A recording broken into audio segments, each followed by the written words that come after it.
I randomly decided to do this road trip around the country.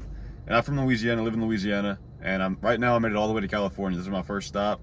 I had some friends here, had a good time last night. But anyways, this was something I've been wanting to do for a long time, like years now. And I just never had the courage to do it, never had the courage to push myself to get out of that comfort zone of staying at home and sleeping in my car. Like, it's just a lot that goes into this that I was too scared to do, too scared to push myself to do. And I finally got the courage to push myself. So I got here, I'm in California now, and I'm gonna start going towards the east. I'm gonna go up towards New York and then back this way, kind of zigzag a little bit, hit all the states. But anyways, as you can tell, I already left all my stuff's in the back. See, that gets a mess back there. And I've been sleeping in here. I'm sleeping in the back actually. And you know, it's not as bad as I thought, to be honest. I thought sleeping was gonna be a lot harder, but I can pass out. But I woke up this morning and I was just completely discombobulated. Like, I was like, where am I right now? It was so weird waking up in here. It's on the street. I'm like, dude, what's going on? But what I wanted to talk about is just the fear of regret. And it's kind of a big reason why I was able to push myself to do this. I use it as a motivator. Whenever there's something I want to do, I really, really want to do, and I just can't seem to do it. Like, there's something that's holding me back. It's always something I can use to motivate myself, is by thinking about how I'll feel 20 years from now, thinking back to that moment, like, oh, I really didn't do that. The thing I wanted to do, I was too scared to do it, and I just never did it. And how bad that would feel. Like, you can think of the small moments in your life where you feel that sense of regret. Like, maybe you saw a pretty girl and you wanted to approach her, but you didn't do it. You get home later and you're like, damn, I really bitched out. I didn't go talk to her. Or just, you know, something in the same area. Like, maybe you wanted to talk to your boss about getting a new job position and get a raise and everything, but you were too scared to ask, and then somebody else got the position because they asked, right? Something small like that. You can imagine when you get home and you're sitting there, you're like, damn, like that regret just sits in you, and you're like, it's like one of the worst feelings in the world. And you can probably picture that exact feeling in your head right now. You can probably feel it, and it feels gross. And that's something I use to motivate myself. Like, with this, I've been wanting to do it for years, like I said. If I was like 40, I have a family, I have kids, I have my wife, and I can't do that anymore. Like, there's no chance to be able to do this. So it'd just be like something, like maybe whenever I'm like retired and everything, but it'd be so far down the line, I wouldn't be in my prime. I probably wouldn't be sleeping in my car. I'd be sleeping in hotels and stuff. It wouldn't be the same experience. Especially at my age, I probably have a lot more fun now than I would then. But it's besides the point. What I'm getting at is that even though it's something so big like this, even those small things, you can use that fear of regret to push yourself. Because you don't want to have that fear. I heard in a podcast recently, on my way here, actually, I had like a 17-hour drive where I was just beelining the one day, did 17 hours straight to get here. And listen to this podcast, and they made a reference to, it was some story about a graveyard, and it was like, whenever you're in a graveyard, all of those like tombstones on the bodies, the people who were buried there, think about how much regret there is in just in that graveyard. All the regret that those people had, all the regrets they didn't do the things they wanted to do, the things they wanted to see, and they were just too scared to do it or just never got around to it. And think about you being there. Think about whenever you die and you're one of those people and you have all this regret in you. You don't want to be that guy. You don't want to be that person.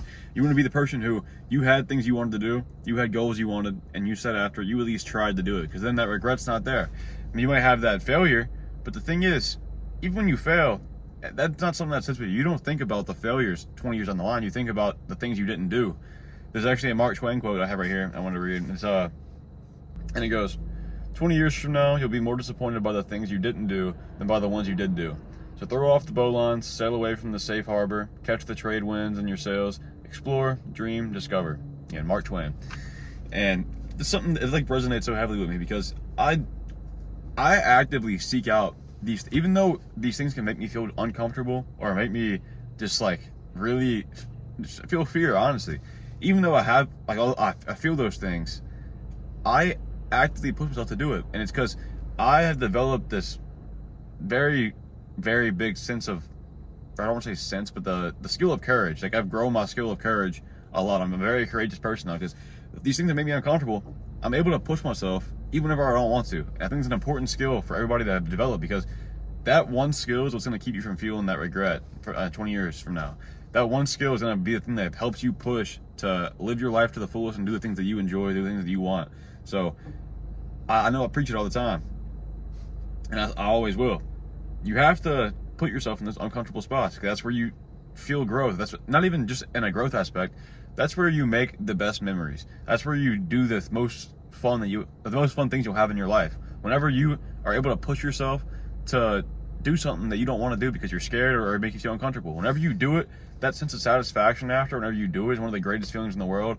And typically, it's something that you want to do. You're just too scared. It's almost always something that you really want to do, and you're just not capable of pushing yourself. It's all in your head. Whenever you're able to push, you can think of a time. There's been at least one time in your life where you've been courageous enough to push yourself past that point and get in that uncomfortable spot. And I guarantee it, you have something in your head right now of a time that's happened to you, and you can think of how good that felt. And it's something that makes you more confident as a person, makes you feel better about yourself. And again, it's just something I actively try to do, and I recommend to everybody. This is a very stupid decision, but you know, I'm me. I'm very reckless, and you know, I know it's a dumb decision, but I'm planning on possibly. I'm not 100% gonna do it, but I'm possibly gonna. So I have friends who live here in California, but my plan is throughout this whole road trip, I'm gonna spend all the money I have. I'm gonna be transparent. I don't have like a ton of money. I'm not like a wealthy dude or anything. I don't have a lot of money saved up, but I have enough for this road trip, and I'm thinking about just spending all the money I have, get back here to California with like $40, $50. So I have nothing, and stay here and just keep sleeping in my car until I make enough money to get back home, basically. So I stay here, find a way to make money, and just live here until I'm able to find my way back home. I know it sounds stupid, but you gotta hear where I'm coming from. Think about this whole video that I've talked about right now. Not necessarily the fear of regret, but the putting yourself in an uncomfortable spot. To me, one of the biggest qualities a man should have is to be self-reliable. You should be able to do things on your own. You should be able to take care of yourself. You should be confident enough, or at least have enough confidence in your competence to believe in yourself and believe you can do anything. So that's kind of what I want. I want to prove to myself, like, I'm already very self-reliant and I have a lot of confidence in it, and in my competence too. But I want to prove to myself that if I was stranded here, I can make it back. Like if I was in that position, I would easily be able to do it. And I fully believe that, but I want to give myself evidence. That way it just reinforces my confidence, and I'll be at home 2 years from now, and I'm like, damn, I'll be in a position where I was like, damn, this sucks, but I was broke as shit in a whole different state where I didn't even know where I was, and I was able to get back here and survive. So this right now is nothing compared to that. And I talked about in my other videos is building evidence is one of the best ways to be confident in yourself. That would be one of the biggest pieces of evidence I'll ever have in my life, because that's like, okay, I was literally stranded there. All I had was my car, and I made enough to get back, and I lived there bare minimum. And I know it sounds crazy, like a lot of people wouldn't do that. I'm putting myself in a really bad situation. I'm basically just making my financial life just reset to nothing. And I don't know, I think it'd be cool, and it'd be a good story too. That's kind of what I live for. I live for stories. I'll do some crazy shit just to get a good story out of it. I have some really good stories, and on my way here, I was listening to some podcasts. I got inspired a little bit, and I already put a lot of my personal life on these YouTube videos. Like, there's been some videos where I've told some very personal stories, and just to help the audience get to know me, and just to feel more of a connection with me, all right? But it's actually David Goggins, and he was telling his story, and super shameful things that happened to him, and things that are embarrassing. And it's like, I do that too, but not to the extent as him. So pretty soon I'm gonna make a video about just my story, how I got started doing this, how I became the person I am now, how to develop my confidence, how just a bunch of my past life. So I wanted to just make that note. That's gonna be a really good video, and I think it'll be cool, and it'd be interesting for y'all to see where I came from if you actually follow me, and maybe relate to my story and see, okay, if he was able to get out of that, then I should be able to. So I'm gonna try to do that soon. I think it'll be a really good video. So if you wanna watch that, keep looking, because it'll probably be pretty soon.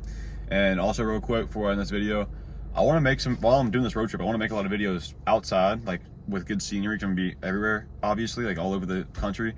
And I tried doing one today, and the audio is really bad because the wind catches it, and I don't want it to be like, I don't want the audio to be awful, right? So I feel like the audio is more important than the background, because obviously the videos I make are usually informational. So I might try it out just to see, and if the audio is bad, let me know. I'm just gonna keep doing my car. If not, but yeah, besides that, if you enjoyed the video, if you did, you got any value from it, I appreciate you subscribe. See you in the next one.